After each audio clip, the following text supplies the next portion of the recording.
कौन है तेरी आई? ये देख।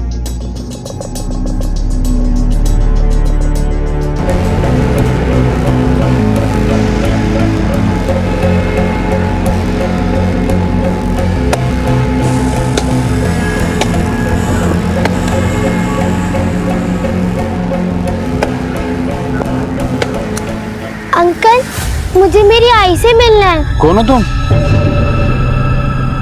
और कहाँ से आई हो? तुमसे किसने कहा तुम्हारी आई यहाँ रहती है? मैं पिंकी हूँ, पनाला से आई हूँ। ये देखो।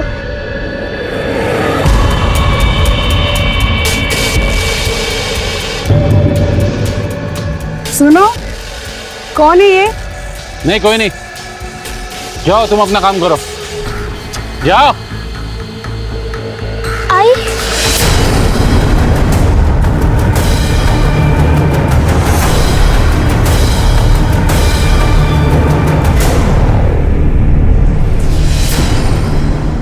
ईश्वर की दी हुई सौगातों में से एक है रिश्ते, जो हमें जन्म से मिलते हैं, जिन्हें हम चुनते नहीं। मुश्किल घड़ी में ये रिश्ते हमारा सहारा बनते हैं। माँ बाप, भाई बहन, ये वो तमाम रिश्ते हैं जो सदा अपना फर्ज निभाते हैं। शायद ही ऐसा कुछ होगा जो लालच और स्वार्थ से दूषित ना हुआ हो। और अगर ये प्रदूषण हमारे रिश्तों में भी प्रवेश कर जाए तो क्या तब भी ये दूषित प्रवृत्तियां हमारे रिश्तों के सुरक्षा कवच को भेद किए बिना रह सकती हैं? हमारा आज का ये एपिसोड गुनाह का एक नया आईना है, और इस आईने के दृश्य में वो गुनाह रेंगते हैं जो इंसान के शरीर से होते हुए उसकी आत्मा तक को निकल जाते हैं।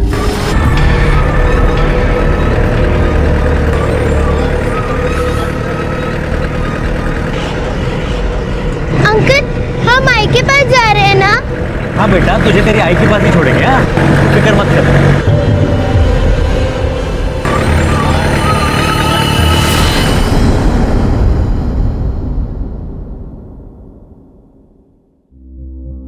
वो बच्ची नहीं, मौत है मौत। उसे मार के दफना देते ना कहीं। तुम्हारा दोनों का दिमाग घास खाने चला गया था। आहो, ये आई दिमाग खाने। क्या है? आई वो नीचे पुलिस आई है।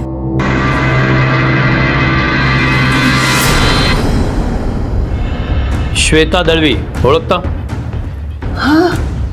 हाँ साहब, वो बहन है मेरी। कल वो यहाँ आई थी? हाँ आई थी साहब। हाँ, लेकिन वो कल के कल ही वापस चली गई। हाँ।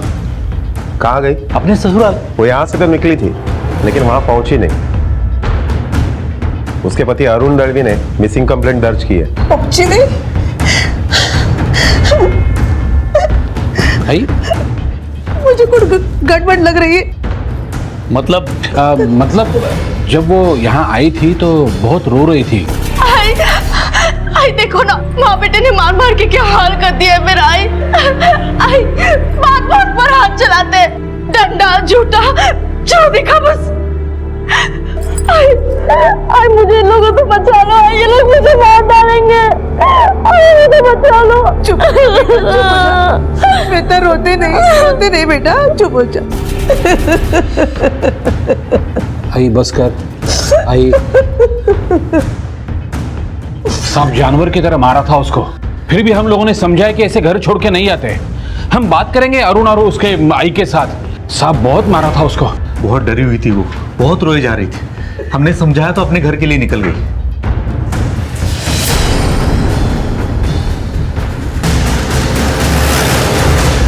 साहब, मारना तो छोड़ो, मैंने कभी उसे घूर के भी नहीं देखा था। बहुत प्यार करता था मैं श्वेता से, हमारे बीच में कोई प्रॉब्लम नहीं था। अरुण बहुत अच्छा आदमी है साहब, कभी उसकी बीवी के साथ उसकी खटपट नहीं हुई। एक बात तो श्वेता भी मानती थी, उसको अच्छा पति मिला। साहब, उन दोनों के बीच में भी एक प्रॉब्लम है। क्या प्रॉब्लम है? अरुण की माँ श्वेता को दिन रात सुनाती थी। साहब, भाई तो कभी कभी मुझे भी सुनाती थी, लेकिन उसके दिल में किसी के लिए कोई मैल नहीं था। और ये सास बहू का प्रॉब्लम इतना बड़ा नहीं था कि श्वेता ऐसे घर छोड़कर चली जाए। अच्छा हुआ वो चली गई, भगवान करे वो वापस ही ना आए। ऐसी क्या दुश्मनी थी उससे कि हमदर्दी की जगह नफरत थी? मेरा तो हंसता खेलता परिवार बर्बाद हो गया उसकी वजह से।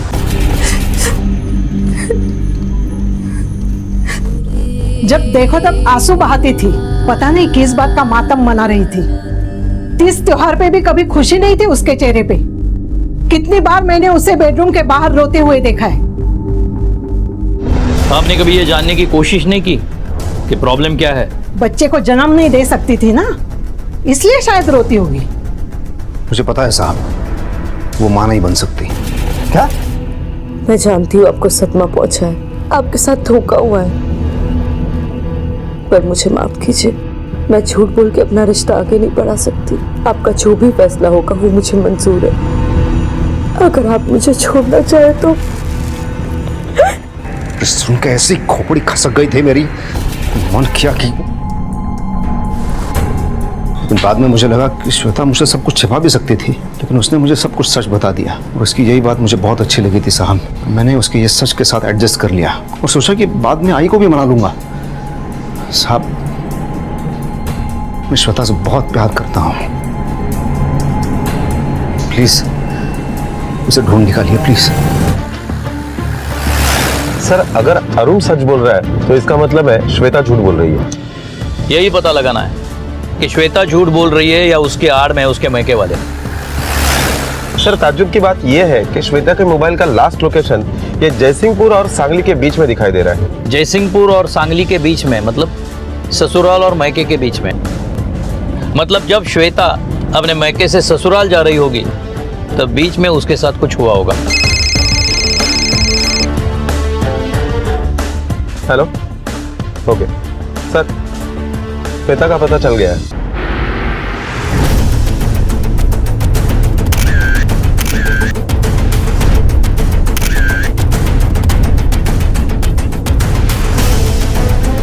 अगर ये यहाँ तक आई तो यहाँ तक पहुंची कैसे?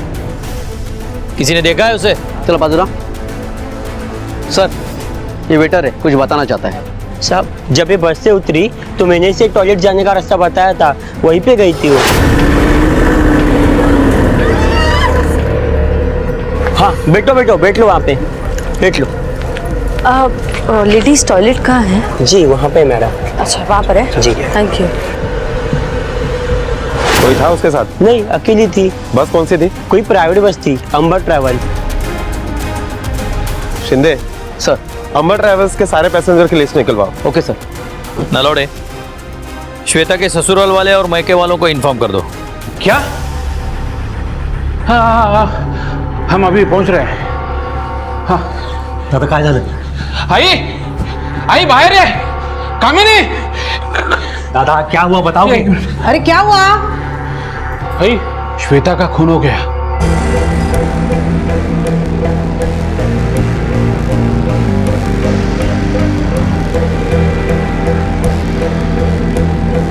अच्छा हुआ, नरक जैसी जिंदगी से छुटकारा मिला उसे।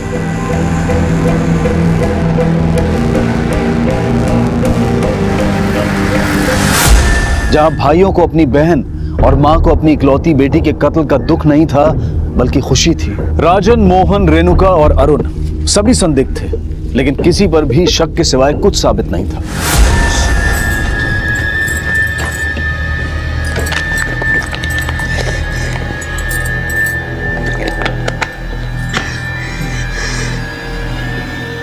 नीच लोग, किसी भी चीज की शर्म नहीं आती। सोड़ा ना वही नहीं, जिनकी बेटी है उनको नहीं पड़ी है तो तुमको क्या? वही तो, अरे घर की बेटी मरी है, इनको जरा भी दुख नहीं है और ऊपर से हंस रहे। अब हम लोगों का कोई कुछ नहीं बिगाड़ सकता। श्वेता ही नहीं रही तो बोलेगा कौन? बोल सकती है, वो लड़की बोल सकती है। मैं पिंकी हूँ, पनाला से आई हूँ, मुझे मेरी आई से मिलना है। गधे हो तुम, उसे जिंदा छोड़ दिया, जाओ ढूंढो उसे।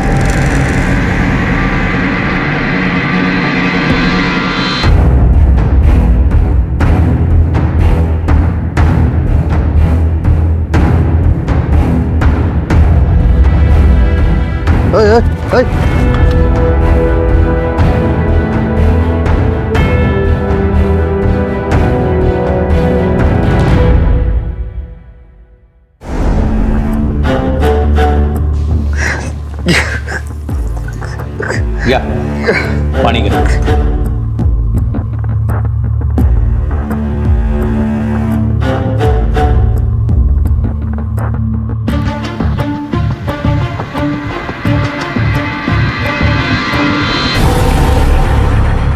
देख कैसे नाटक कर रहा है। ये रोके किसको दिखाता है? हमारी बहन को मार दिया और अब यहाँ पे नहीं मारा उसे। ये पुलिस स्टेशन है, हमारा मोहल्ला नहीं। मैं सच कह रहा हूँ साहब, मेरे साथ बहुत खुश थी वो, बल्कि वो महके जा रही थी तो बहुत दुखी लग रही थी। ये क्या, तुम कहीं जा रही हो? हाँ, आई के घर। कल सुबह के बस का टिकट लिया है। ये अचानक प्लान बना लिया? आई का फोन आया था क्या? नहीं, कोई फोन नहीं आया, बस मुझे उनसे कुछ काम है। अच्छा, कोई प्रॉब्लम है क्या? मैं चलूं साथ में? प्रॉब्लम ही तो पता करने जाना है, लेकिन उसके लिए मुझे अकेले जाना होगा। ये बात तूने पहले क्यों नहीं बताई? साहब मुझे लगा इस बात की कोई अहमियत नहीं होगी, मतलब माँ बेटी भाई बहन के बीच के कोई गलतफहमी हो गई हुई है बस। हम लोग के बीच कोई गलतफहमी नहीं थी, साहब झूठ बोल रही है। चुप! ये ऐसी सच्ची झूठी कहानियां यहाँ बहुत लोग बोलते हैं, लेकिन सच हमसे ज्यादा देर छुपता नहीं, समझे? जाओ अब, लेकिन यहां से गांव से बाहर जाना नहीं।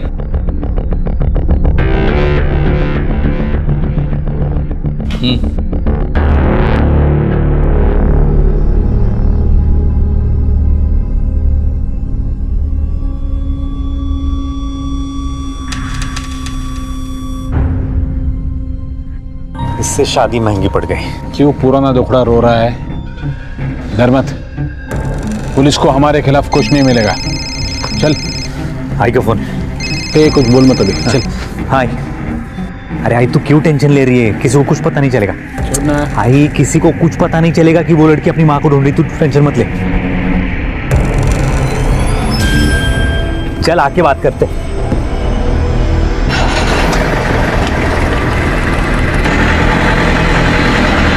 सर, ये रहे अंबर ट्रैवल्स के पैसेंजर के रिकॉर्ड्स। कुछ क्लू मिला इसमें? नहीं सर, आते हुए जाते हुए किसी भी पैसेंजर के साथ श्वेता का कोई कनेक्शन नहीं निकला। ये कैसे पॉसिबल है कि उस वक्त श्वेता को पहचानने वाला इसमें या ढाबे पर मौजूद नहीं था, या फिर चोरी के मकसद से हमला किया हो? नहीं सर, क्योंकि हमने मोबाइल और पर्स दोनों बरामद किए, चोरी का मकसद नहीं हो सकता। सर, एक आदमी बेहोश लावारिस बच्चे को लेकर आया है। नलोड़े, डॉक्टर को बुलाओ। हाँ बेटा, आंखें खोलो, धीरे धीरे आंखें खोलो। वेरी गुड, खोलो।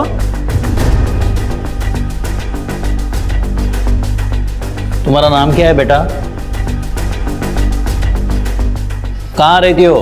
पता याद है? दोबारा आई का नाम लिया या हमारे घर आई तो इधर ही जंगल में गाड़ दूंगा तुझे।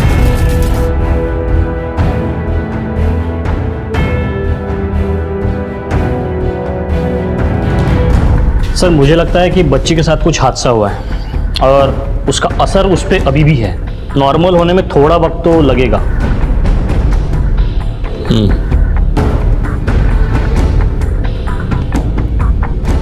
नलाउडे, बच्ची का फोटो सभी पुलिस स्टेशन में सर्कुलेट करो। हो सकता है कहीं किसी ने मिसिंग कंप्लेंट लिखवाई हो। Okay sir. Nalawade, PM report के मुताबिक श्वेता मां बन चुकी थी, उसके बाद ऑपरेशन करके उसका यूट्रस बंद करवाया गया था। तो फिर श्वेता ने अरुण से झूठ क्यों कहा कि वो कभी मां नहीं बन सकती? सर, पॉसिबल है कि झूठ श्वेता नहीं अरुण बोल रहा है। साहब मुझे उसके बारे में कुछ नहीं पता। श्वेता ने कहा था कि वो श्वेता को बच्चा कैसे हो सकता है, मुझे तो यकीन ही नहीं हो रहा है साहब। यही तो हम भी कह रहे हैं, तुझे यकीन नहीं हुआ कि उसने तुझसे झूठ कहा है और तेरा महान बनने का नाटक बीच में ही खत्म हो गया, तो इसी का बदला लेने के लिए तूने उसे मार डाला। साहब मुझे अभी आपसे ये बात पता लगी है, तो बदला किस बात का? इसका मतलब मेरा शक सही था। मतलब कुछ दिन पहले मैं मंदिर जा रही थी, तभी मैंने देखा।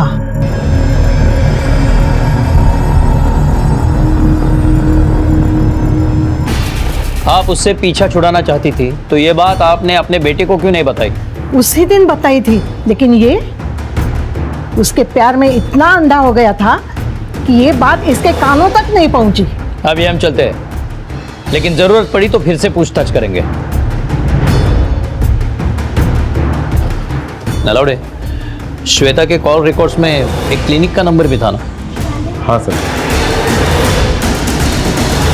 वो मेरी पेशेंट थी और पिछले कुछ दिनों से उसका ट्रीटमेंट चल रहा था। अभी 1 हफ्ते पहले ही मैंने उसके वैसेटोमी के ऑपरेशन के बारे में उसे बताया था। उसे तो पता ही नहीं था कि उसका ऑपरेशन हुआ है। पता नहीं था मतलब ये इंस्पेक्टर कि ये ऑपरेशन उसकी मर्जी और जानकारी के बिना हुआ था। क्या? लेकिन उन्होंने मुझसे कहा कि पहली डिलीवरी में कॉम्प्लिकेशंस होने की वजह से मैं कभी मां नहीं बन सकती। मतलब उन्होंने मुझसे झूठ बोला। वो मेरे सवाल का जवाब दिए बिना ही चली गई थी। श्वेता के इस ऑपरेशन के बारे में उसके फैमिली में से किसी के साथ ये बात आपने शेयर की थी? हाँ, उसके हस्बैंड से। मतलब वो यहाँ अपने हस्बैंड के साथ आई थी? जी नहीं, वो अकेली आती थी, लेकिन एक दिन उसके हस्बैंड मेरे क्लिनिक आए थे उसकी डिटेल जानने। हम ऐसी अपने पेशेंट की पर्सनल डिटेल किसी को शेयर नहीं करते, लेकिन जब उन्होंने अपनी और श्वेता की शादी की फोटो दिखाई तब मैंने ये डिटेल्स उनसे शेयर की।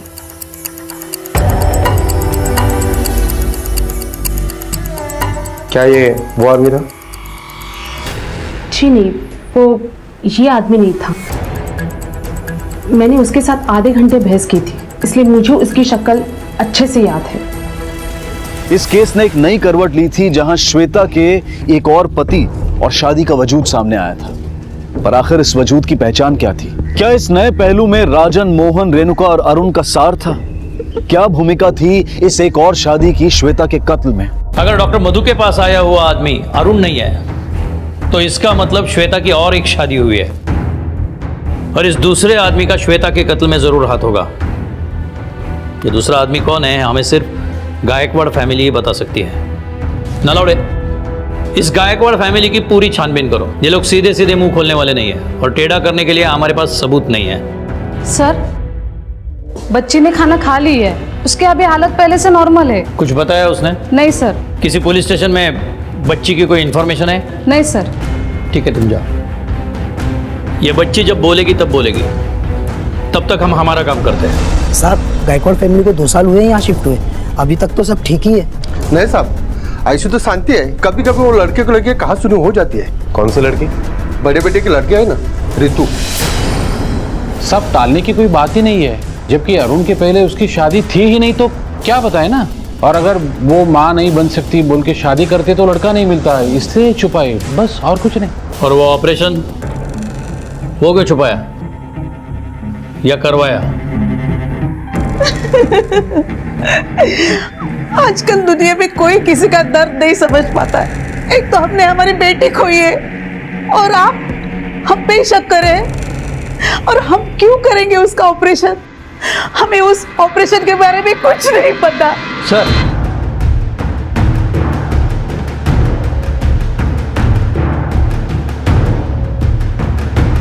रितु आपकी बेटी है?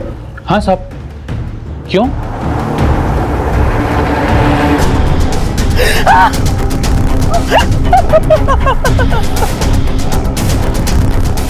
मेरी बच्ची!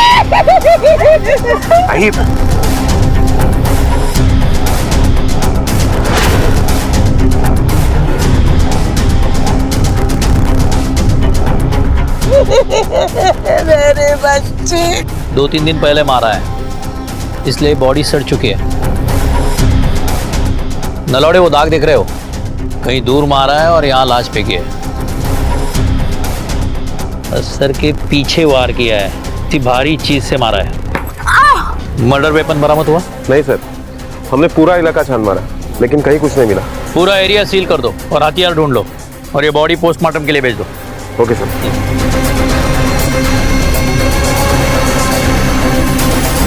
आपकी बेटी 3 दिन से घर नहीं आई और घर में किसी को सूझा नहीं कि इसे ढूंढ लिया जाए। साहब, वो लापता नहीं हुई थी, कॉलेज के टूर पे गई थी कीरपुरवाड़ी। हमें क्या पता कोई उसे इतनी बेरे में से। आपको किसी पे शक जो ऐसा कर सकता है? किस पे शक करेंगे? मेरी बेटी तो एकदम सीधी थी, बस अपने काम से मतलब रखती थी। आजकल की लड़कियों की तरह वो पता नहीं साहब, किसी की नजर लग गई हमारे घर में। पहले बेटी मर गई, अब पोती मर गई, वो भी ऐसी हालत। आपने अपनी बेटी को आखिरी बार कब देखा? 3 दिन पहले जब वो टूर पर गई थी। आपके उसके साथ संबंध कैसे थे? वैसे जैसे हर माँ बेटी के होते। अच्छा, किसी से खास दोस्ती थी रितु की? नहीं साहब, मेरी रितु ऐसी नहीं थी। तो आपको क्या लगता है क्या वजह हो सकती है उसके कत्ल की? यही तो समझ नहीं आ रहा कि क्या वजह हो सकती है। सर, ये बात आपको कुछ अजीब नहीं लगी कि एक ही घर की 2 बेटियों का कत्ल हो गया? ये इत्तेफाक नहीं हो सकता। ये दोनों मर्डर्स एक दूसरे की कड़ी है और ये गायकवाड़ फैमिली कुछ ज़्यादा ही स्मार्ट प्ले कर रही है। नलोड, एक काम करो, रितु के कॉलेज में जाओ और ये टूर वाली बात कितनी सच है इसका पता करो। Okay sir. सर 12 सितंबर को टूर गया था, उसमें रितु गायकवाड़ का नाम भी मेंशन है, लेकिन उस दिन वो आई नहीं थी।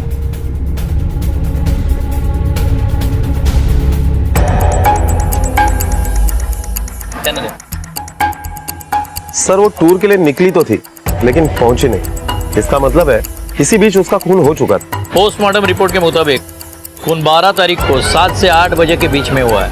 अच्छा, ये गायकवाड़ फैमिली के इतिहास में कुछ वर्तमान की झलक मिली? सर, फैमिली मेंबर में से किसी के ऊपर भी कोई क्रिमिनल केस नहीं है, लेकिन एक बात बहुत अजीब लगी सर। ये फैमिली 2-3 साल से ज्यादा किसी भी शहर में टिकती नहीं है। पहले शिलवाड़, उसके बाद कोल्हापुर, उसके बाद कराड़ और अब जयसिंहपुर। मतलब 10 साल में 4 बार शहर बदला है। इस बदलाव की कुछ खास वजह तो पता नहीं है सर, लेकिन एक बात जरूर है, पिछले 10 सालों में इस फैमिली के रहन सहन, उठना बैठना, घर, यहाँ तक कि गाड़ियों में काफी तरक्की है। मतलब जब शहर बदला है तब तरक्की हुई है। एक काम करो नलावड़े, ये राजन और मोहन के कॉल रिकॉर्ड्स निकलवाओ। हो सकता है इन कॉल रिकॉर्ड्स में इनकी तरक्की का राज छुपाओ। Okay sir. सर, राजन और मोहन के कॉल रिकॉर्ड्स, इनके फोन पर जालिंदर कांबळे नाम के आदमी का कई बार फोन आया है। कौन है ये? सर, तासगांव का जमींदार है। नलौड़े, पता करो इस जमींदार का गायकवाड़ फैमिली से क्या वास्ता है। Okay sir. Sir, Pannala police station में इसी बच्चे की मिसिंग कंप्लेंट दर्ज है। बच्ची का नाम पिंकी है।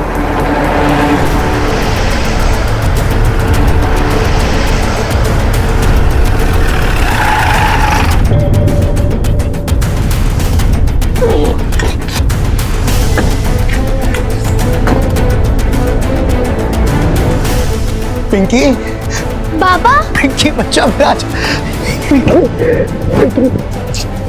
बेटा बेटा, कहाँ चली गई थी तू और क्यों गई थी?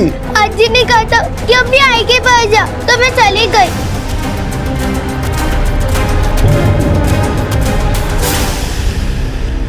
हाँ, कहा था, अगर मेरे बस में होता तो मैं कब का इसे भगा देती। आपको इस बच्ची से इतनी नफरत क्यों है? नफरत इससे नहीं, इसकी माँ से है। अपने भाइयों के साथ मिलकर इसने मेरे बेटे को फंसाया है, उससे शादी की, उसके बाद उसे तलाक दे दिया और इस मुसीबत को हमारे गले डाल दिया। जिस औरत की वजह से मेरे बेटे ने 10 साल तक शादी नहीं की, उसकी औलाद को मैं अपने घर में कैसे रख सकती हूँ? क्या नाम है उस औरत का? श्वेता गायकवाड़। साहब तब झूठ बोला था, श्वेता की एक शादी हुई थी। तुम्हारे बहन का खून हुआ है, इसका मतलब समझते हो तुम? साहब, हम डर गए थे और शादी आज की थोड़ी ना 10 साल पुरानी थी। हाँ, इसलिए लगा नहीं कि ये बात बताने जैसी है। ये बात कैसी है अब हम तुम्हें बताएंगे, वो भी जल्दी। आखिर क्या वजह थी कि एक माँ अपनी बेटी के लिए इंसाफ की मांग नहीं कर रही थी और एक भाई जो रक्षा की कसम खाता है अपने फर्ज से पल्ला झाड़ रहा था? या फिर यूं कहें कि इसके पीछे कोई लालच या स्वार्थ था। लेकिन राजेश की वजह से एक बात तो सिद्ध हो गई थी कि डॉक्टर का बयान गलत नहीं था। श्वेता का वाकई एक और पति था और जिसके पास उसके कत्ल का मकसद भी था। यही मकसद अरुण का श्वेता के अतीत को लेकर हो सकता था। जायज नाजायज, दृश्य अदृश्य मकसद के दायरे में श्वेता की माँ और भाई भी थे। सर, 10 साल से मैंने श्वेता की शक्ल तक नहीं देखी, आप मुझे ऐसे। डॉक्टर, यही है ना श्वेता का पति? जी नहीं, वो ये नहीं है। ये नहीं है तो और कौन है? सर मैं आपको बोल रहा हूँ, मैं नहीं था। 10 साल हो गए गायकवाड़ फैमिली मेरी कुंडली में नाक बन के बैठी हुई है। सर पहले तो बेवकूफ बना के वो पैसे हट लिए उन्होंने, और अब ऐसे फंसा रहे हैं। कौन से पैसे? सर 2004 में मेरी और श्वेता की शादी हुई थी और हमारे बीच कोई प्रॉब्लम नहीं थी सर, सब कुछ बहुत अच्छा चल रहा था। फिर वो प्रेग्नेंट हुई और अपनी पहली डिलीवरी के लिए अपने मायके चली गई। सर फिर एक दिन अचानक उसके भाई मेरे घर आए और क्या भाव। ए चुप, तुझे मालूम था ना श्वेता प्रेग्नेंट है, फिर भी मारा उसको? मारा? ये मत समझ कि वो अकेली है, उसके भाई है उसके साथ। ये क्या बकवास कर रहे हैं आप लोग? किसने कहा आपसे ये सब? चल रहे हैं, नाटक मत कर। मैंने खुद देखे श्वेता के मार के निशान, कितना रोती है वो, मालूम है? लगता है ये हाथ की बात समझेगा। अरे हाथ क्यों चलाना, कानून है ना। अब तू देख, घरेलू हिंसा के मामले में कैसे सारी जिंदगी तू जेल में चक्की पीसेगा। अगर जेल जाने से बचना चाहता है ना तो 10 लाख रुपए दे और खत्म कर। सर 10 लाख देने के बाद श्वेता ने मुझे तलाक दे दिया। फिर जब पिंकी पैदा हुई तो दोनों भाई उसे मेरे पास छोड़ गए, ये बोलकर कि वो मेरी जिम्मेदारी है। और सर मैंने भी अपनी बच्ची को पूरे दिल से एक्सेप्ट किया। फिर आज तक किसी चीज की कमी नहीं होने दी मैंने उसे। क्या कमी होने नहीं दी? 2 वक्त का खाना तक नहीं दिया। वो होती ना तो बताती आपको, वो घर उसके लिए नरक था। और पैसा तो बहन की जिंदगी बनाने के लिए था ना साहब, उसकी दूसरी शादी भी तो करनी थी। और उस राजेश ने आपको ये नहीं बताया कि हमने एलिमनी का 1 रुपया तक नहीं लिया, उल्टा झूठी कहानी बता रहा है वो। सच बोलने की बात आप लोगों के मुंह से अच्छी नहीं लगती। डॉक्टर ने कहा है कि जो आदमी उसे मिलने आया था वो ना तो अरुण था ना राजेश, तो ये तीसरा आदमी कौन था? साहब वो हमें मालूम नहीं, लेकिन यकीन कीजिए हम लोग सच बोल रहे हैं। लगता तो नहीं है, क्योंकि अभी अभी हम जालिंदर कामले से ही मिल के आए। सर राजन की बेटी ऋतु के साथ मेरे लड़के की शादी तय हुई थी। शायद शादी लड़की की मर्जी के खिलाफ हो रही थी। मैंने बोला भी था उसे अगर कोई प्रॉब्लम हो तो बता दे, मेरे लड़के के लिए और भी रिश्ते हैं। लेकिन ना वो रिश्ता तोड़ रहा था ना शादी की तारीख पक्की कर रहा था। क्या ऋतु की शादी उसकी मर्जी के खिलाफ हो रही थी? हाँ साहब, लेकिन बेटी की शादी करना कोई गुनाह तो नहीं है ना। शादी करना नहीं, लेकिन जबरदस्ती शादी करना गुनाह है। एक तो तुम्हारी बहन की शादी कंट्रोवर्सी में है, ऊपर उसका खून हुआ है। तुम्हारे बेटी ने शादी को मना कर दिया है, उसका भी खून हो गया। कहीं ऐसा तो नहीं ऋतु ने शादी के लिए ना किया इसलिए तूने उसका खून कर दिया? Honour killing. चलो तुम्हें किसी से मिलवाते हैं।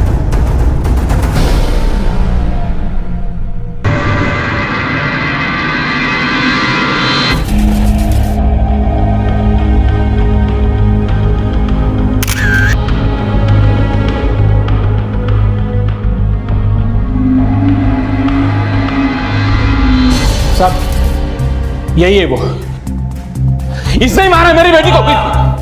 नहीं साहब, हम दोनों एक दूसरे से बहुत प्यार करते थे, हम तो शादी भी करने वाले थे साहब, लेकिन यही हमारी शादी के खिलाफ थे। बोल। तुमसे बड़ा मकसद और किसी का नहीं हो सकता ऋतु को मारने का। बोला था मार दोगे और मार दिया। नहीं साहब, वो तो मैंने गुस्से में बोला था। मैं अपनी बेटी को क्यों मारूंगा? सर ये ऋतु की पोस्टमार्टम रिपोर्ट।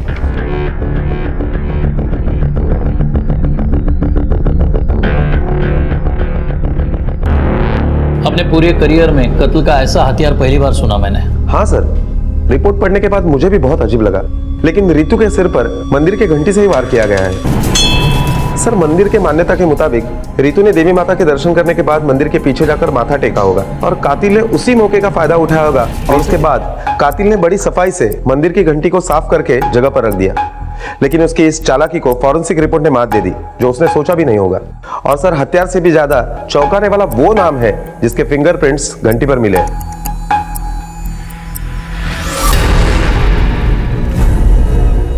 ये आप क्या बोल रहे हैं इंस्पेक्टर साहब?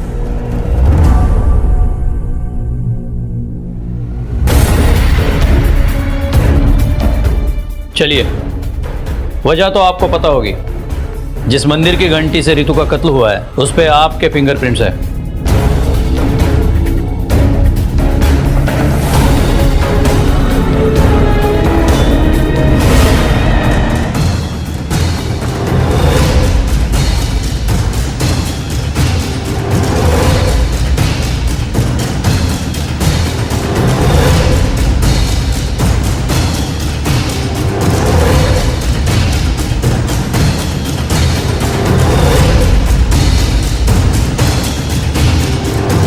हाँ सर, यही था।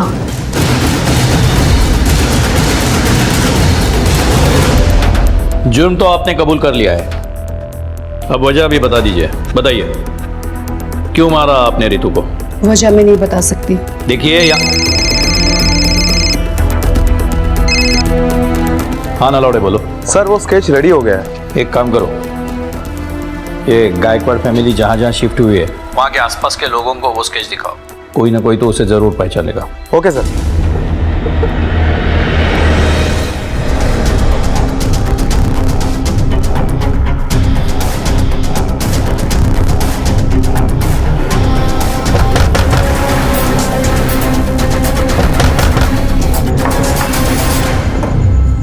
चलो हमारे साथ।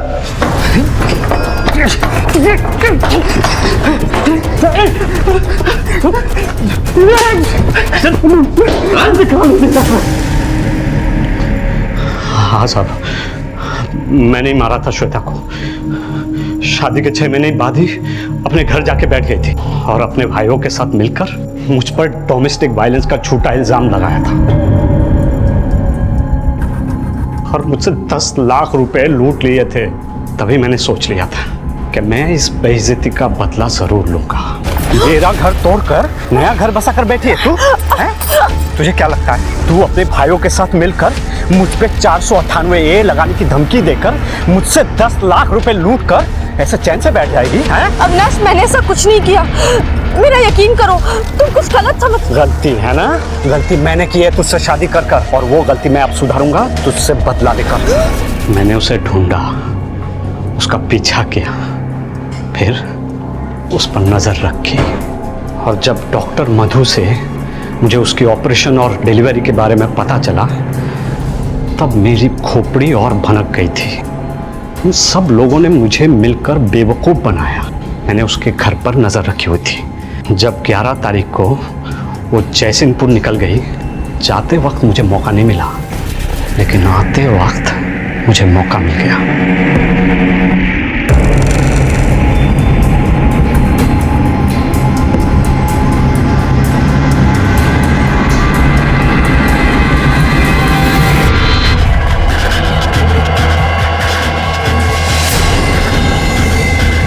शायद तुमने एक मासूम इंसान से गलत बदला लिया है।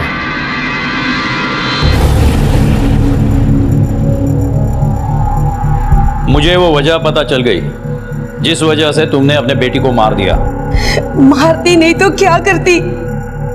जब श्वेता की पहली शादी टूटी तो बहुत डर गई थी मैं।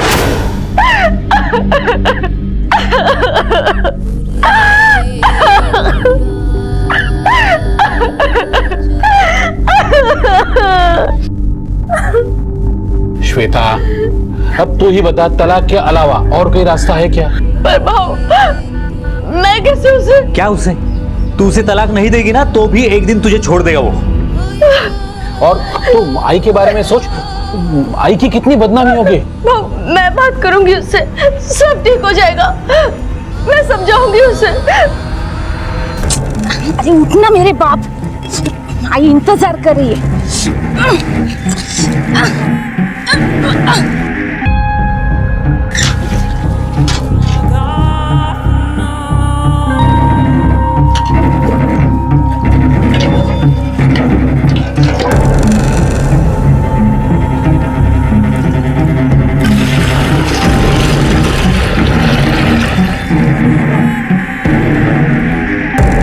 समझाएगी उस नीच आदमी को तू? और सिर्फ अपने बारे में नहीं, आई के बारे में सोच। हाँ? हम तीनों को उसने संभाला है, कितनी मेहनत से घर खड़ा किया है। बदनामी हो गई ना तो मर जाएगी वो।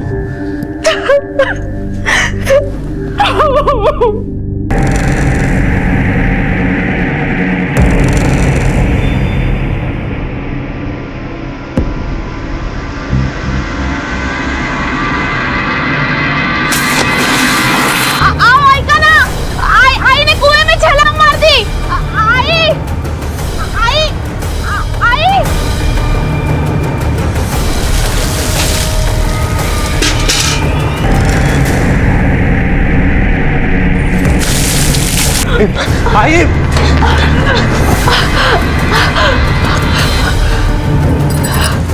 हे देवा, मेरे नसीब की सजा मेरी आई को मत देना।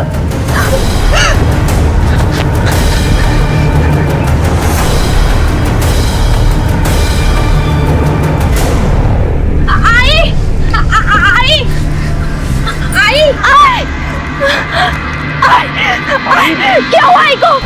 भगवान का शुक्र है कि मुझे तैरना आता है। कितनी मुश्किल से आई को बचाया पता है? जैसे आई अब जीना ही नहीं चाहती।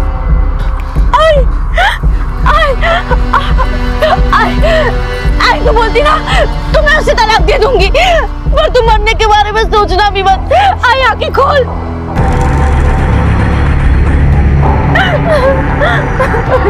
श्वेता तू घबरा मत, हम लोग हैं ना तेरे साथ। हाँ, एक बार गलती हो गई दोबारा नहीं होगी। हम इससे अच्छा लड़का ढूंढेंगे तेरे लिए। आई तू जैसा बोलेगी मैं वैसा करूंगी। आई आंखें खोल। आई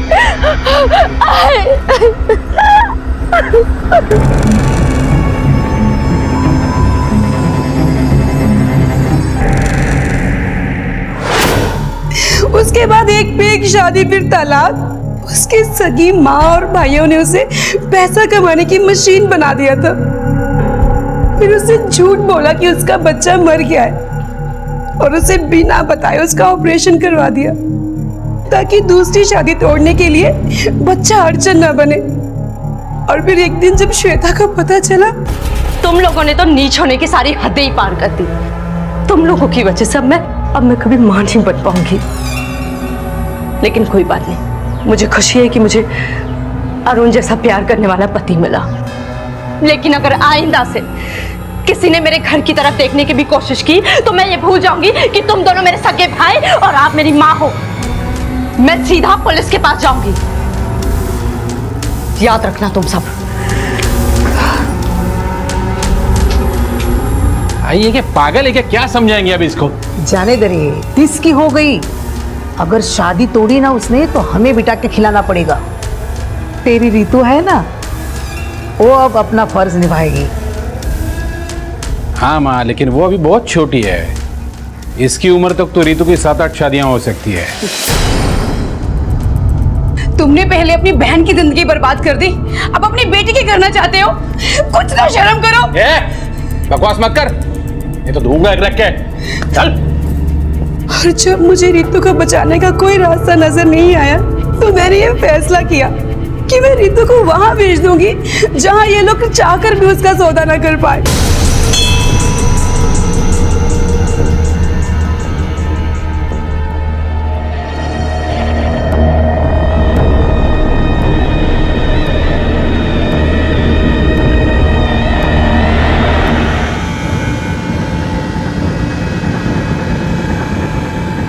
इन हाथों से शाल उड़ाकर विदाई की है उसकी इस दुनिया से। और मुझे सुकून है कि मैंने उसको मारकर उन सब तकलीफों से दूर कर दिया जो उसको जीते जी झेलनी पड़ती।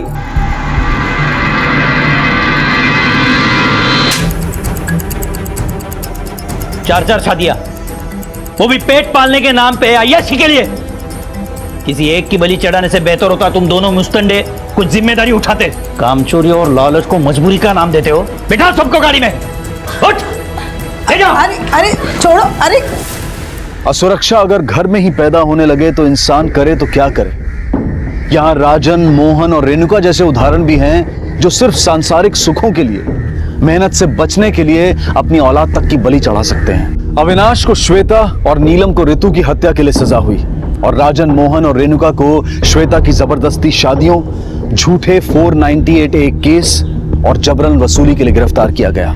बहुत बारीक फर्क है किसी की सहायता करने में और किसी के द्वारा इस्तेमाल होने में, लेकिन इस फर्क को समझना बेहद जरूरी है, क्योंकि अगर हमने ये फर्क नहीं समझा तो सामने वाला हमें सिर्फ जरूरत के सामान जितनी अहमियत देगा। अब मैं अनूप सोनी आपसे विदा लेता हूं, फिर मुलाकात होगी अगले एपिसोड में एक और चौंका देने वाले केस के साथ। तब तक अपना और अपने परिवार का ख्याल रखें और देखते रहें क्राइम पेट्रोल डायल 100। सबक एक को सीख हम सबको। जय हिंद। समंदर की सतह पर अगर कोई हलचल ना नजर आए तो ये समझने की गलती नहीं करनी चाहिए कि समंदर शांत है। उस शांत सतह के नीचे कई बेचैन लहरें और कई बड़े तूफान छिपे हो सकते हैं। जिंदगी की फितरत भी ठीक ऐसी ही होती है और उसे देखने का हमारा नजरिया भी।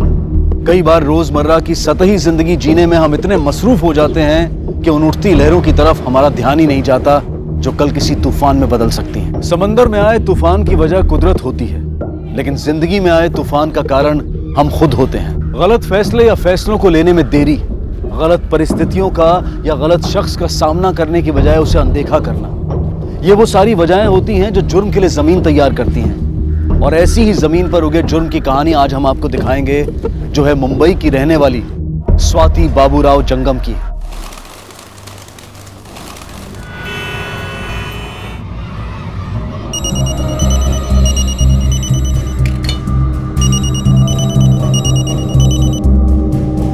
हेलो, कौन बोल रहे हो? मैं सिया के स्कूल से बोल रही हूँ। छुट्टी हुए काफी देर हो चुकी है, लेकिन सिया की मम्मी अभी तक उसे लेने नहीं आई। ऐसे कैसे हो सकता है? अब सुबह तो वो बोल कर गई थी कि मैं लौटते वक्त सिया को भी साथ में लेकर आऊंगी। मैं काफी टाइम से उन्हें फोन लगा रही हूँ, लेकिन उनका फोन भी नहीं लग रहा है। अब चिंता मत कीजिए, मैं खुद आती हूँ उसके लेने। उसे रोक के रखना। बस आइए मैम।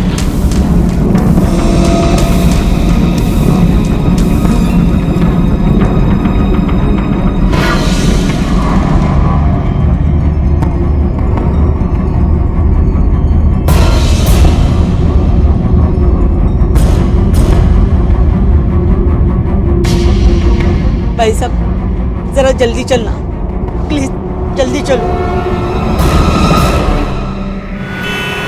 काय झालं राणी, उदास की हूँ? डब्यात कांदे पोहे दिले होते, पूरा खत्म किया ना? आज आप इतना लेट क्यों आए आजी? सब चले गए थे, मैं अकेले बची थी। और आपको पता है ना कि मुझे अकेले में कितना डर लगता है। हाँ गुड़िया, आइंदा ऐसी गलती नहीं होगी। टाइम पे आ जाऊंगी। लेकिन आज आप क्यों आए लेने? मम्मा क्यों नहीं आई?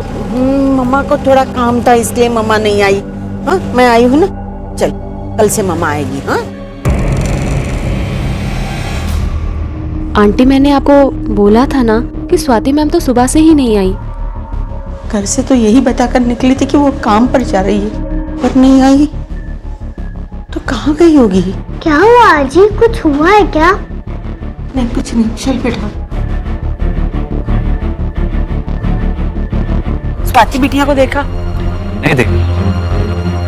किसी इमारत की नींव सरकने का इमारत पर जो असर होता है, ठीक वैसा ही हाल होता है उस परिवार का जिसका मुखिया, जिसका कर्ता धर्ता कहीं चला जाता है या गायब हो जाता है। स्वाति की आई और उसकी मासूम बेटी सिया के साथ भी ऐसा ही हो रहा था। अपनी माँ के लौट आने का इंतजार करती सिया का इंतजार खत्म होने का नाम ही नहीं ले रहा था। और उसकी आई की तमाम कोशिशों के बाद भी ये सवाल ज्यों का त्यों अपनी जगह बरकरार था कि आखिर स्वाति थी कहाँ।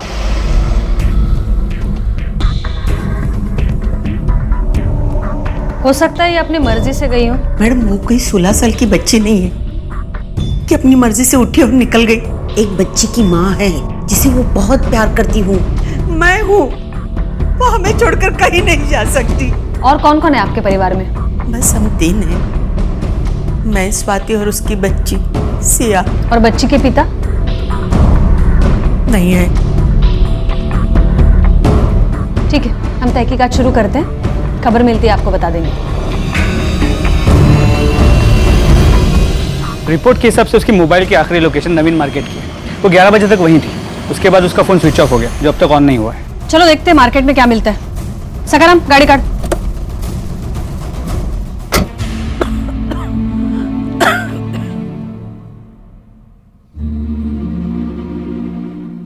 देख गुड़िया, आज शाम को कौन सी सब्जी खाएगी? भिंडी की बनाऊं? तुझे बहुत पसंद है ना बेटा। और हाँ, पूरन पोला भी बनाते थे। चने की दाल वो तो है, चल बनाएंगे आज। अरे अभी कौन आया? किसका फोन? हेलो? नहीं, उसे स्कूल नहीं भेजा, मेरा मन नहीं कर रहा था उसे अकेला छोड़ने का। हाँ, कुछ होगा तो बता दूंगी जरूर। सुनो, आज के आज मेरा घर खाली कर दे। वैसे भी आप लोगों की अभी औकात नहीं है ना रेंट भरने की। कल से तुम्हारी लड़की गायब है, पता नहीं आएगी भी या नहीं, कहीं मर तो नहीं गई। जो हुआ अच्छे के लिए हुआ, उसकी औकात नहीं थी सोसाइटी में रहने की। चल बेटा, मुझे कल के कल मेरा घर खाली चाहिए।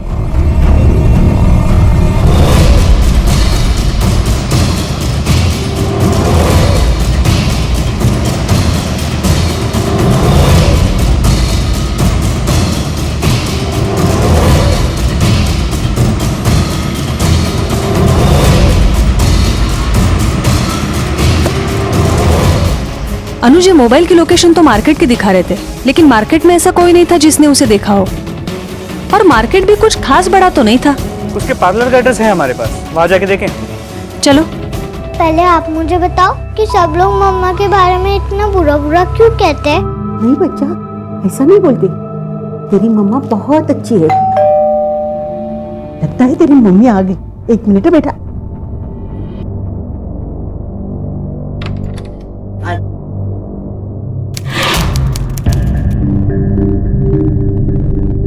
आइए ना, अंदर आइए।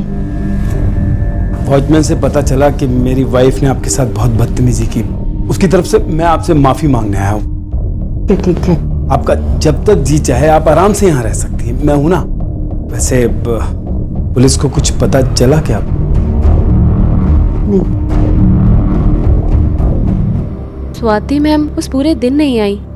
मैंने आंटी को भी बताया था, आई मीन उनकी मदर को भी यही बोला था। अब मैडम उस मार्केट में क्या करने गई थी ये मैं कैसे बता सकती हूँ। हमारे पार्लर में यूज़ होने वाला ऐसा कोई सामान नहीं मिलता। हो सकता है वो अपने किसी पर्सनल काम से गई हो। अरे ये क्या हो गया आपको?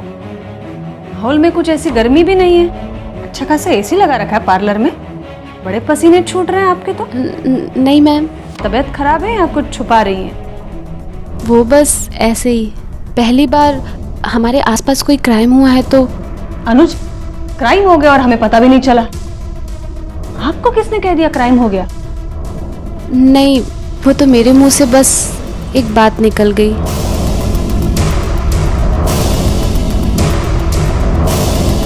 नजर रखो इस पर। ओ मैडम।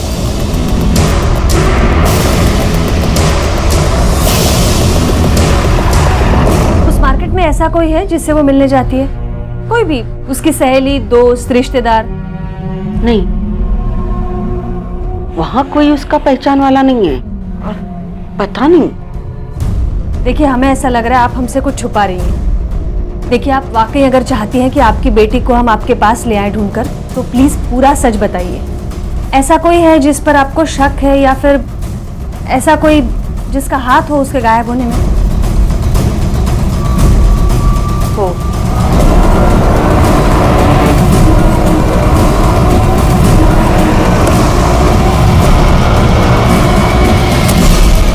के बारे में मुझसे क्या पूछ रही हो?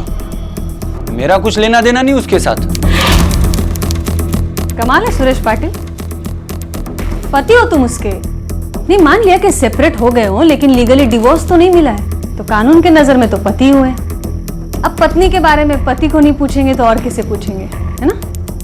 अब एक बात सुन लो, जितना पूछा जाता है सिर्फ उसका जवाब दो। आखिरी बार कब मिले थे स्वाति से? याद नहीं। और अभी आप लोग जाओ यहाँ से। मुझे क्यों टेंशन देती हो? अब याद आएगा। बोल, आखिरी बार स्वाति से कब मिला? 1 महीने पहले शायद। देखो, मुझे किसी भी हाल में डिवोर्स चाहिए, मतलब चाहिए, बस। स्वाति, बात समझने की कोशिश करो। हमारी एक छोटी बच्ची है। मुझे कोई फर्क नहीं पड़ता। तो ठीक है, मेरा जवाब भी सुन लो। डिवोर्स नहीं दूंगा तो नहीं दूंगा। अच्छा, तो 1 महीने पहले तू उससे मिला था, वो इनकी तारीफ? हम साथ में रहते हैं। अच्छा, तो ये भी तुम्हारी तरह शादीशुदा है या फिर? खैर, 24 घंटे में तूने क्या किया इसकी सारी डिटेल्स मुझे चाहिए अभी। 2 दिनों से मैं घर पे ही हूँ, बाहर भी नहीं गया मैं। किसके साथ? जी। क्या बोल रहा है ये, सच है? हाँ मैडम, सच है ये बात। बड़ा ही अजीब आदमी है ये सुरेश। एक गैर औरत के साथ अपने घर में रह सकता है, लेकिन अपनी बीवी को तलाक नहीं दे सकता। एक काम करो, इसकी सारी इंफॉर्मेशन निकालो, प्रोफेशनल और पर्सनल। ओ madam, 1 minute. Hello.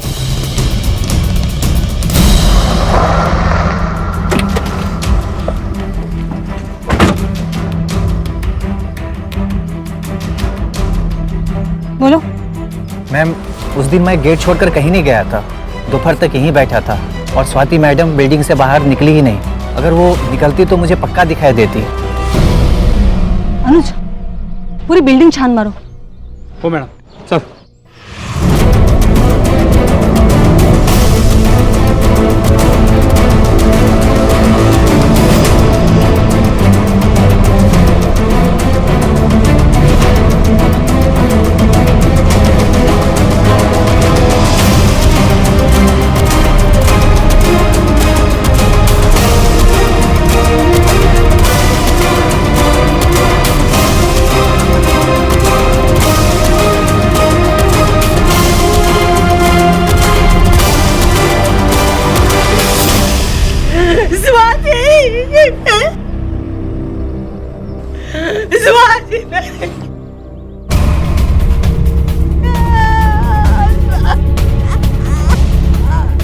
Madam, terrace का डोर तो हमेशा खुला ही रहता है, हम लोग लॉक नहीं करते। सोने की चूड़ियां, कान की बाली अभी भी है। कपड़ों के साथ भी कोई छेड़छाड़ नहीं हुई। मतलब ना लूट हुई है ना रेप। लेकिन वो मोबाइल और बैग तो गायब है, जो वो घर से लेकर निकली थी, वो कौन लेके जा सकता है?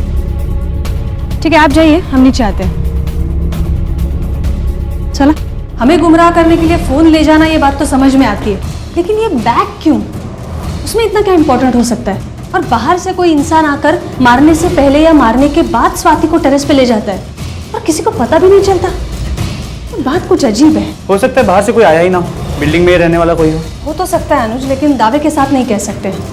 मर्डरर या मर्डर का मोटिव दोनों या दोनों में से एक स्वाति से जुड़े होने चाहिए।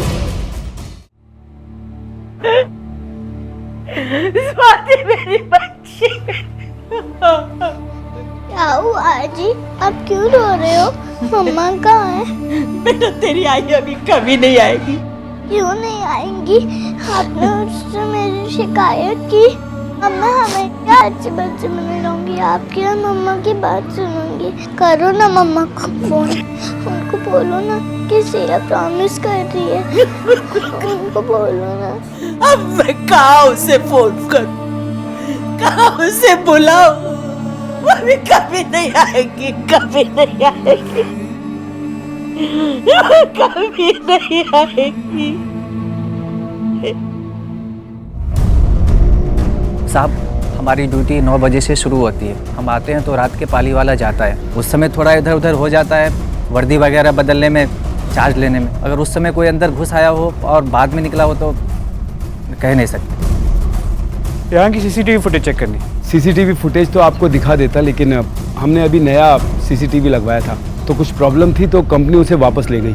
इस वक्त तो कोई सीसीटीवी है ही नहीं। ये स्वाति मैडम के बारे में ऐसी कोई बात है जो तुम्हें कभी अजीब लगी हो? नहीं, हमें कभी कोई ऐसी बात नहीं लगी। नहीं मैडम, वो तो अच्छी लेडी थी, उनका सोसाइटी में किसी से कोई प्रॉब्लम नहीं था। बट हाँ, उनका हस्बैंड अच्छा आदमी नहीं था। अभी 4 दिन पहले ही आया था और सोसाइटी में शराब पीकर हल्ला मचा रहा था। हाथ जोड़ती, प्लीज चले जाओ यार। ये बता, मुझे मेरी बच्ची देगी या नहीं देगी? मेरा जवाब आज भी वही होगा जो पहले था। अगर तुम्हें तुम्हारी बेटी चाहिए ना तो पहले 50 लाख का इंतजाम करो, फिर बात करेंगे। तेरे जैसी तुच्ची औरत मैंने आज तक नहीं देखी। पैसों की कितनी बड़ी भूखी है रे तू। 50 लाख लाके दूंगा तुझे। ठीक है, आप लोग जा सकते हैं। लेकिन सुरेश ने तो कहा था कि वो स्वाति से आखिरी बार 1 महीने पहले मिला। बोल, आखिरी बार स्वाति से कब मिला? 1 महीने पहले शायद। इन लोगों से वापस पूछताछ करनी पड़ेगी। अनुज, एक काम करा, ये स्वाति के आई को कल पुलिस स्टेशन बुलाओ। आज बात करना ठीक नहीं है उनसे, और पोस्टमार्टम रिपोर्ट जल्दी से जल्दी मंगवा लो।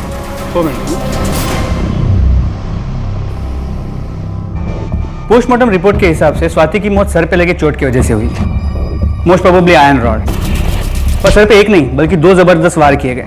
पहले वार में तो ज्यादा नुकसान हुआ नहीं, लेकिन दूसरे वार में स्कल के टुकड़े होकर ब्रेन में घुस गए, जिसकी वजह से उसकी इंस्टेंट डेथ हो गई। लेकिन टेरेस पे तो हमें कोई हथियार नहीं मिला था। इसका मतलब हत्यारा हथियार को अपने साथ लेके गया था। अनुज, स्वाति के आई को बुलाया है क्या? वो मैडम, वो आई रही। आपके बेटी और बिल्डिंग के सेक्रेटरी के बीच कैसे रिश्ते थे? वॉचमैन हमें कुछ बताना चाह रहा था, लेकिन सेक्रेटरी की तरफ देखकर खामोश रह गया।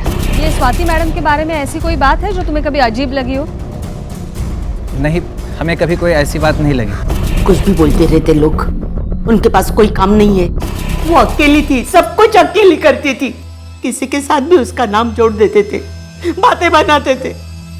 सेक्रेटरी के साथ भी। अगर ऐसा कुछ होता तो मुझे जरूर पता चलता।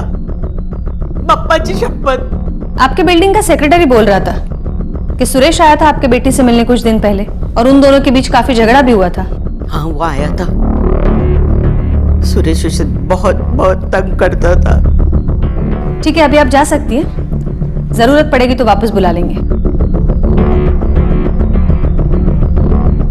अनुज, पता करो ये स्वाति को लेकर जो कहानियां बनाई जा रही है उसमें कितनी सच्चाई है। अंटा सुरेशला पण उचला जरा। वक्त लगा लेकिन भगवान ने मेरी बात सुन ही ली। जैसी मौत मांगी थी मैंने उसके लिए वैसी ही मिली। कुछ तो शर्म करो। अब मरने के बाद तो कम से कम बख्श दो उसे। उसने बख्शा था मुझे जो मैं उसे बख्शूं? कितना सहा है मैंने उस औरत की वजह से। तुम तो घर में बैठकर उसके नाम की माला जपते हो और लोग बाहर ताने मारते हैं। लोग कैसे मुंह दबा दबा कर मुझ पर हंसते थे ये सिर्फ मुझे पता है, सब याद है मुझे। अब बस बहुत हो चुका। उसकी माँ और उसके बेटी को घर से बाहर निकालो वरना मैं खींच कर बाहर निकालूंगी। दिमाग खराब है तुम्हारा। खबरदार जो इस बार तुमने कुछ भी किया तो, अरे कुछ तो दिमाग लगाओ। कुछ भी उल्टा सीधा करोगी तो पुलिस के निशाने पर सबसे पहले हम होंगे। सब मार क्यों रहा मेरे को? मैं को झूठ थोड़ी ना बोला। मैं जब वो गायब हुई थी तो मैं अपने कमरे में था अपने पार्टनर के साथ में। अरे एक सेकंड के लिए मैं घर से बाहर नहीं निकला था। तूने तो कहा था कि तू स्वाति से 1 महीने से नहीं मिला। फिर बिल्डिंग में 4 दिन पहले हंगामा किसने किया? वो मैं पिया हुआ था करके मेरे ध्यान से निकल गया। जानबूझ के झूठ नहीं बोला मैं। और क्या क्या निकल गया तेरे दिमाग से? हाँ, उसके बिल्डिंग के नीचे हंगामा खड़ा किया, उसको धमकी दी, ये बात याद है कि निकल गई तेरे दिमाग से? याद है मैडम, पर गुस्से में इंसान कुछ भी बोल देता है। मैंने भी बोल दिया पर कुछ गलत नहीं बोला मैंने। वो थी इसी लायक। पैसों के पीछे भागने वाली लालची औरत थी वो। कम में तो उसका कुछ होता ही नहीं है, फिर चाहे वो पैसा हो या फिर मर्द। न जाने कितने लोगों के साथ उसके संबंध थे। जैसे? नाम नहीं पता मुझे सबका, पर मुझ पे भरोसा नहीं है ना आपको तो बिल्डिंग के लोगों से पूछो, उसके सब बताएंगे आपको।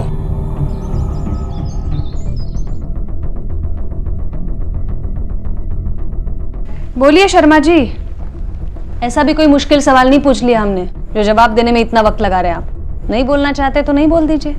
मेरा उससे सिर्फ एक ही रिश्ता था, एक किराएदार का और मकान मालिक का, ज्यादा कुछ नहीं।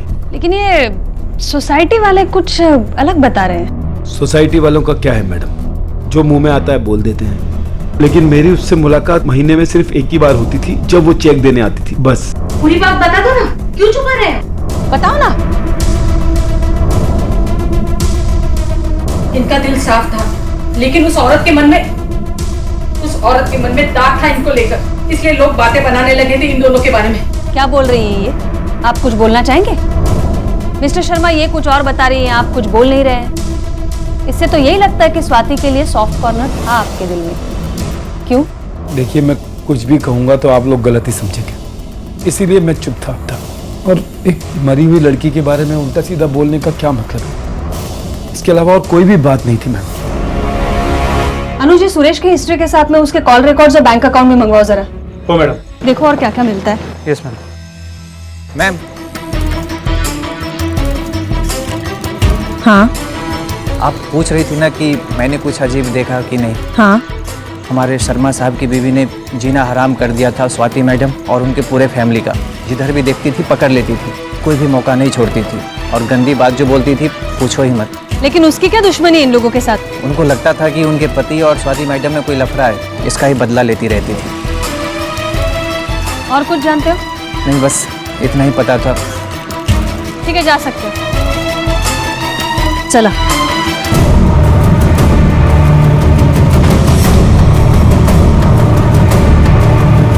आदित्यला उचललं होतं ना तेव्हापासून शांतच येतो। बस मॅडम, शर्मा का बैंक स्टेटमेंट और कॉल रिकॉर्ड्स।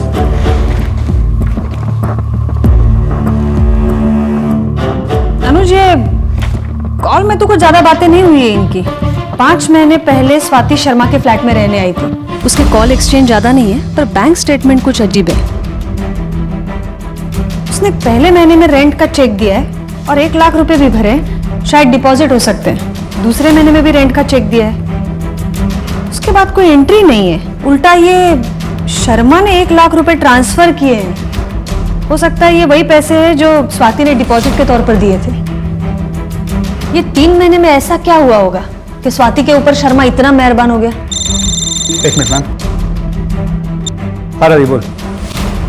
ठीक है तो वही रुक, मैं भी आता हूँ। मैम रवि का फोन था, कुछ इन्फॉर्मेशन है, बुलाया है। ठीक है, तुम रवि से मिलो, तब तक मैं ये बैंक स्टेटमेंट की सच्चाई निकलवाती हूँ।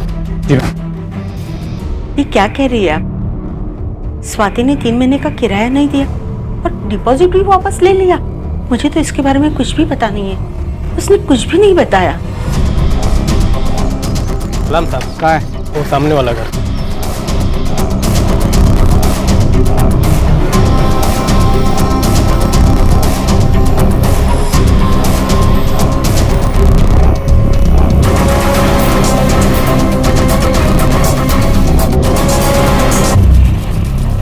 इनकी तारीफ। देखिए साहब, मेरा इसमें कोई रोल नहीं है और ना ही उसके और मेरे बीच में कुछ है। वो तो मेरे को बुलाता था और पैसे भी देता था उसके साथ जाने को, तो मैं चली जाती थी। ये तो मेरा धंधा ही है ना साहब। और जिस दिन की आप बात कर रहे हो ना, उस दिन भी बुलाया था उसने मेरे को, फिर घर पे छोड़ के बिठा दिया और फिर बोला तू आज आराम कर और आज मैं तुझे पैसे भी दूंगा बिना मेहनत किए। उस दिन मतलब वो दिन जब स्वाति गायब हुई थी? हाँ साहब, और वो उस दिन अपना मोबाइल फोन भी छोड़ कर गया था। बोला था अगर कोई कॉल आया तो उठा के बोल देना कि वो बाथरूम में है। और साहब उसी ने मेरे को बोला था आपसे झूठ बोलने के लिए, और इसका पैसा भी दिया था उसने मेरे को। कब गया था? कितने बजे? और वो लौटा कितने बजे? वो सुबह मेरे को 9 बजे बुलाया था साहब, और जैसे ही मैं गई वहाँ पे वो निकल गया वहाँ से। यही कुछ 9:30 बजे होंगे, और फिर आया तो दोपहर के 1 बजे तक आया। जी, इंसानियत के नाते ही बस मैंने उसकी हेल्प की थी। उनको कुछ पैसे की प्रॉब्लम चल रही थी और वो अकेली घर का खर्चा उठा रही थी, कोई आदमी भी नहीं था। तो मैंने ही उसे कहा कि जब तक पैसे नहीं आते तुम किराया मत दो बस। और डिपॉजिट के 1 लाख रुपए वो क्यों लौटाए थे? उनको पार्लर में थोड़े पैसे कम पड़ रहे थे, कहीं से अरेंजमेंट नहीं हुआ तो बातों बातों में उन्होंने मुझे बताया। लेकिन किसी को पैसे देना क्राइम तो नहीं है ना। मैम, उस सुरेश के बारे में इंफॉर्मेशन मिली है, बुरी तरह कर्ज में डूबा हुआ है। किसी एक से पैसे उठा के 3 लोगों का ब्याज चुकाता है, फिर उसके पैसे लौटाने के लिए किसी चौथे से कर्ज ले लेता है। उसके एटीएम और बैंक ट्रांजैक्शन से पता चला है ज्यादातर ट्रांजैक्शन या तो बार में होते हैं या तो किसी वाइन शॉप में। इसके अलावा उसके कॉल रिकॉर्ड्स में एक नंबर मिला है, किसी पोद्दार का है। उसके एरिया का कोई लोकल गुंडा है। स्वाति के मर्डर के कुछ दिन पहले से पोद्दार से लगातार बातचीत हो रही है। ये देखिए, पहले स्वाति को मिलने के बारे में झूठ बोलना, उसके बाद प्रोस्टिट्यूट को एलिबाई बना के मर्डर वाले दिन पूरे दिन घर से बाहर रहना, और अब ये। मैम, इस सुरेश को उठा लेना चाहिए, मेरे हिसाब से इसी ने खून किया। नहीं अनुज, इतने जल्दी हमें किसी भी नतीजे पर नहीं पहुंचना चाहिए। ये सारी बातें तो सुरेश पे जो हमारा शक है उसे मजबूत करती है, लेकिन और भी लोग हैं जो शक के दायरे में हैं, उन्हें हमें टटोलना चाहिए। ये स्वाति के बुटीक वाली लड़की से मैं फिर से मिलना चाहूंगी, और तुम वो पोद्दार को भी उठाओ जरा। जी मैम। मैम, जहाँ तक मैं जानती हूँ पार्लर में तो पैसे की ऐसी कोई ज़रूरत नहीं पड़ी। अगर ऐसा कुछ होता तो स्वाति मैम मुझे ज़रूर बताती। हम बहुत अच्छे दोस्त थे। उनके जाने के बाद मैं कोशिश कर रही हूँ कि सैलून को रन कर सकूँ, जिससे जानवी की पढ़ाई और घर का खर्च चल सके। ये चेन बहुत अच्छी है आपकी, नई ली है? जी हाँ, कल ही ली है, मगर अपने पैसों से। इससे इन सब चीज़ों का कोई लेना देना नहीं है। अरे मैंने कब कुछ कहा है? ये पार्लर का सीसीटीवी फुटेज देखना है, दिखाएंगे?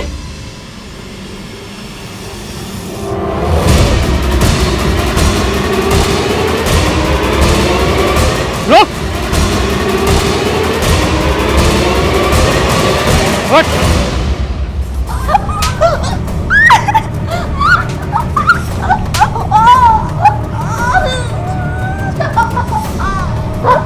ये आदमी कौन है? मैं नहीं जानती ये कौन है।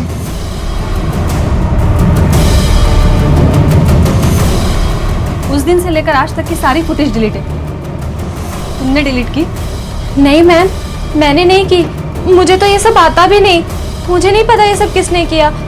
खुदा कसम, मैंने ये सब नहीं किया। आप मुझे इन सब चीजों में मत फंसाइए। हट बोल रहा हूँ मैं। खबरदार, मेरी बच्ची को हाथ लगाया तो वो मेरी और मेरी बेटी की बच्ची है, तेरा कोई हक नहीं। मेरी बेटी नहीं रही तो क्या हुआ? मैं उसे संभालूंगी, मैं उसे पालूंगी। लेकिन अपनी बेटी के साथ मिलकर उसे पैदा नहीं किया ना, तो क्या हुआ? वो मैंने किया है। इसलिए जितना हक तेरी बेटी का है ना, उतना ही हक मेरा भी उस पे है। देखता हूँ कैसे रुकते मुझे। ये आखिरी मौका है तुम्हारे पास सच बोलने का, और अगर माहौल की जरूरत है तो ये बना देंगी। और वैसे भी इस जगह का उसूल है, चाहे भी तो कोई झूठ नहीं बोल सकता यहाँ। अब आप बोलेंगी या फिर घोर पड़े? मैं आपको सब सच बता दूंगी। मैं नहीं, कुछ नहीं मैम, प्लीज मैम, वो स्वाति मैम का हस्बैंड था। वो स्वाति का हस्बैंड कैसे हो सकता है? उसका हस्बैंड तो सुरेश है। दोस्त हो ना तुम उसकी, तो पता नहीं तुम्हें? नहीं मैम, वो स्वाति मैम का हस्बैंड था। स्वाति मैम ने मुझे खुद बताया था। एक बार काम करते करते उनकी फाइल में मैम की और उनके हस्बैंड की फोटो मिली थी, तो मैंने पूछा मैम से, ये कौन है? ये मेरे हस्बैंड है। स्वाति मैम के डेथ के बाद भी वो मुझसे मिलने आता था। डेथ नहीं, मर्डर। हाँ वही मर्डर। वो मर्डर के बाद भी मिलने आया था और उसने बोला कि सीसीटीवी से सारी फुटेज डिलीट कर दो। उसने मुझे 30,000 रुपए भी दिए। उसने बोला और तुमने फुटेज डिलीट कर दिया? और वही पुराना फुटेज क्यों रखा जिसमें वो दिख रहा है? जब आप आए तो मैं वो सारी चीजें डिलीट कर रही थी, बस वही एक चीज रह गई। आपने बोला कि आपको चेक करना है, बस इसके आगे मुझे कुछ नहीं पता।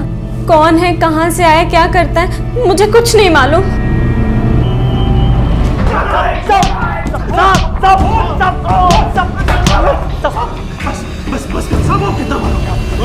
सब मैंने स्वाति को नहीं मारा। स्वाति के मर्डर के टाइम पे तेरे मोबाइल की लोकेशन चेक की हमने।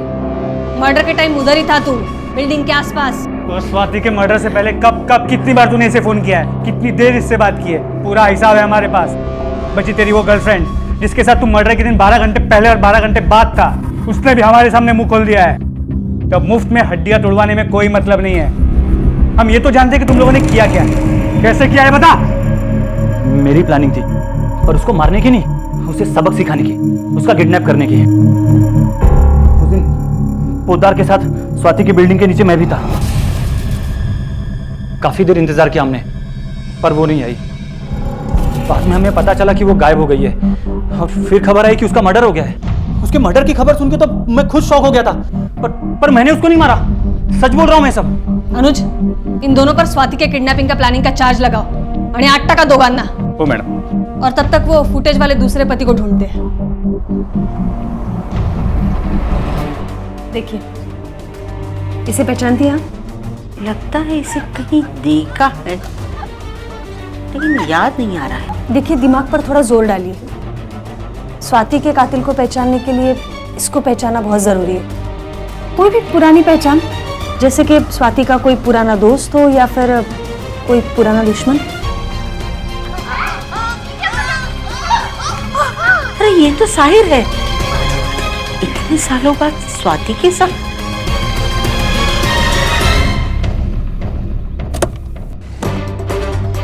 साहिर, चल।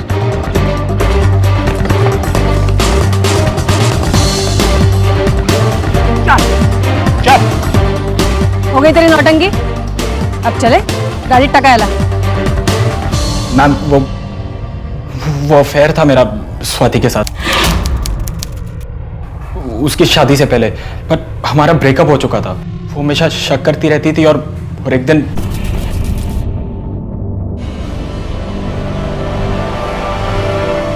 तो ये सब चल रहा है मेरे पीठ पीछे।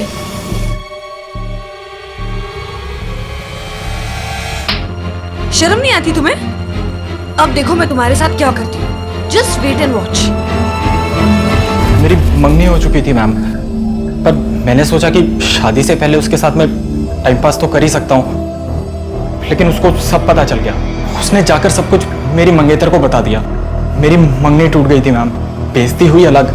तो मैं गया स्वाति के पास, उसके पार्लर पे, उसको सबक सिखाने के लिए। काफी बहस हुई हमारी वहां पर, हाथापाई भी हुई थी, पर फिर मैं वहां से चला गया। पर जब मैंने न्यूज़पेपर में रिपोर्ट पढ़ी उसके मर्डर के बारे में, तो मैं डर गया मैम। मुझे लगा अगर वो सीसीटीवी फुटेज पुलिस के हाथों में लग गया तो उसके मर्डर का शक तो डेफिनेटली मेरे पे ही जाएगा। इसलिए मैंने रेशमा को पैसे दिए और सीसीटीवी फुटेज डिलीट करने होगा। इसके अलावा मैं कुछ नहीं जानता मैम। मैंने स्वाति को नहीं मारा है। इनफैक्ट उस दिन के बाद मैं कभी भी उसकी बिल्डिंग के या उसके पार्लर के आसपास भी नहीं गया। आप चाहे तो चेक कर सकते हैं। इसे जिंदगी की सच्चाई कहें या ईश्वर का वरदान कि हादसा चाहे कितना भी बड़ा क्यों ना हो, वो कुछ वक्त के लिए जिंदगी की रफ्तार को थाम तो सकता है, लेकिन उसे हमेशा के लिए रोक नहीं सकता। लड़खड़ाते कदमों से ही सही, लेकिन जिंदगी फिर से चलने लगती है। स्वाति की आई और सिया की रुकी हुई सी जिंदगी भी अब चलने लगी थी। अपनी माँ का अपने करीब ना होना सिया को खलता तो जरूर था, लेकिन धीरे धीरे उसे इसकी आदत पड़ने लगी थी। दूसरी तरफ सिया की खातिर आई ने भी उसकी जिम्मेदारी को अपनी जिंदगी मानकर जीना शुरू कर दिया था। स्वाति के लौट आने की आस ने टूटकर एक नया रूप ले लिया था। वो चाहती थी कि स्वाति के कातिल का किसी भी तरह से पता चल जाए और उसे सजा मिले और उनकी बेटी को इंसाफ। पुलिस भी यही चाहती थी, लेकिन उनके लिए दिल्ली अभी बहुत दूर नजर आ रही थी। जो लोग कभी स्वाति से जुड़े थे, जो उसकी जिंदगी पर रोशनी डाल सकते थे, वो खामोश थे, इस डर से कि कहीं ऐसा करना खुद उन्हें किसी मुसीबत में न डाल दे। और दूसरी तरफ कुछ ऐसे भी लोग थे जो उसकी मौत से बदले हुए हालात का फायदा उठाना चाहते थे।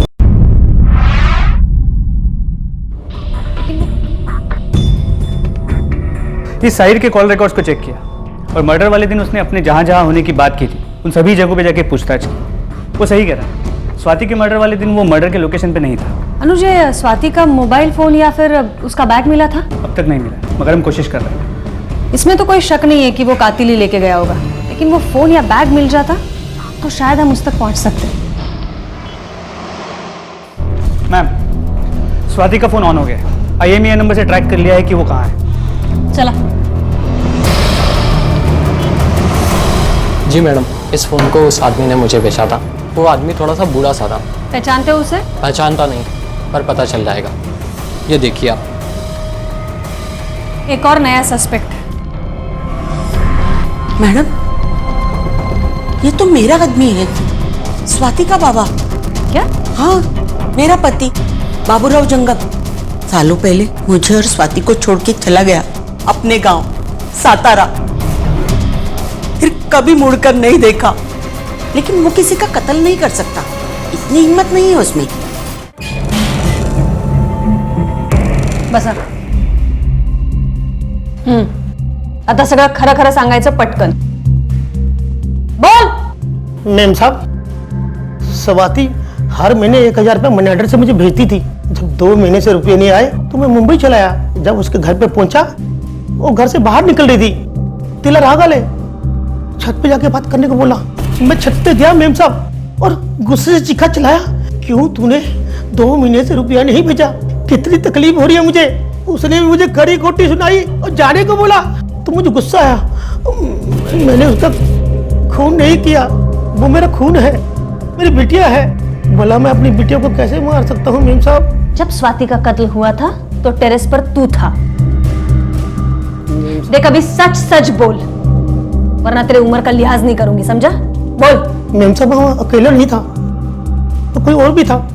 जब मैं सीढ़ी से नीचे उतरा था, मैंने एक पीला कपड़ा देखा, शायद वो दुपट्टा जा साड़ी का पल्लू हो, कोई तो उसके छुपा हुआ था। कौन था मुझे नहीं मालूम। और कुछ जानता है? मैम साहब, मुझे कुछ याद नहीं है और मैं सरपट वहां से भागा और स्वाति का जो पर्स था ना, उसमें एक मोबाइल था। मैंने उसे बेचा और बस में बैठ गया वापस सतारा को जाने को। मैम, हमारे साइबर सेल ने इरेज डाटा रिकवर कर लिया स्वाति के फ़ोन से। एक वीडियो भी मिला है, आपको देखना चाहिए।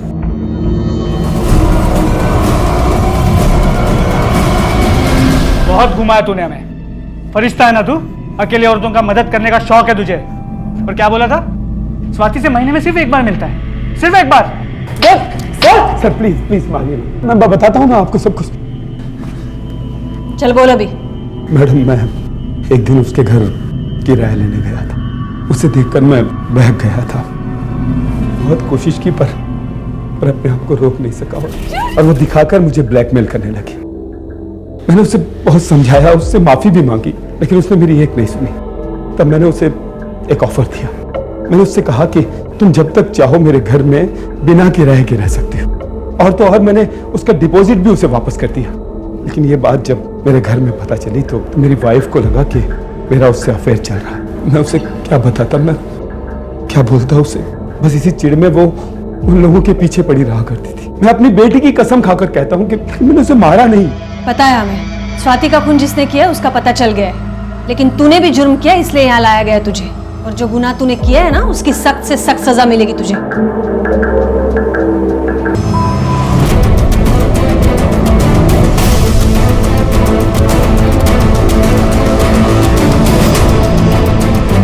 पक गई थी मैं मम्मी पापा के वही रोज रोज के झगड़ों से।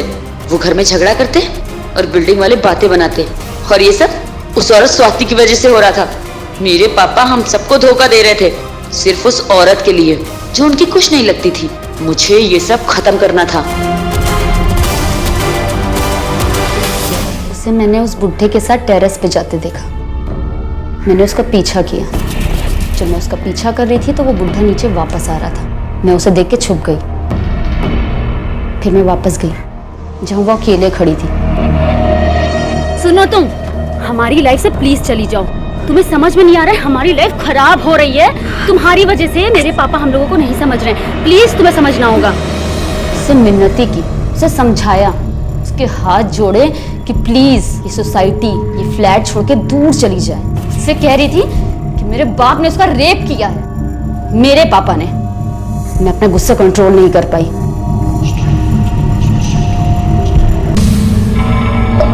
मैं बहुत डर गई थी। मुझे समझ नहीं आ रहा था मैं क्या करूं।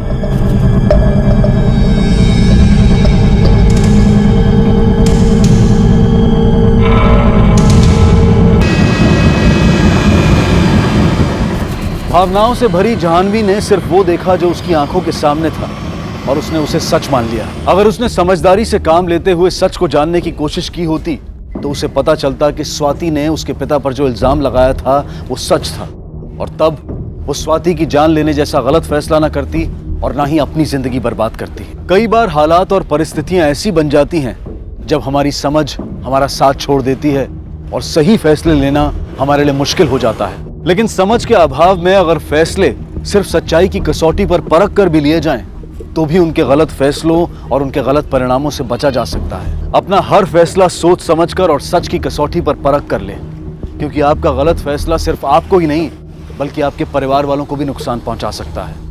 अब मैं अनूप सोनी आपसे विदा लेता हूं। फिर मुलाकात होगी अगले एपिसोड में एक और चौंका देने वाले केस के साथ।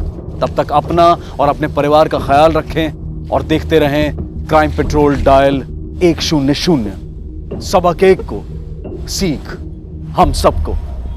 जय हिंद। इस तरह के और भी एपिसोड देखने के लिए हमारे चैनल को सब्सक्राइब करें और बेल आइकन दबाना ना भूलें।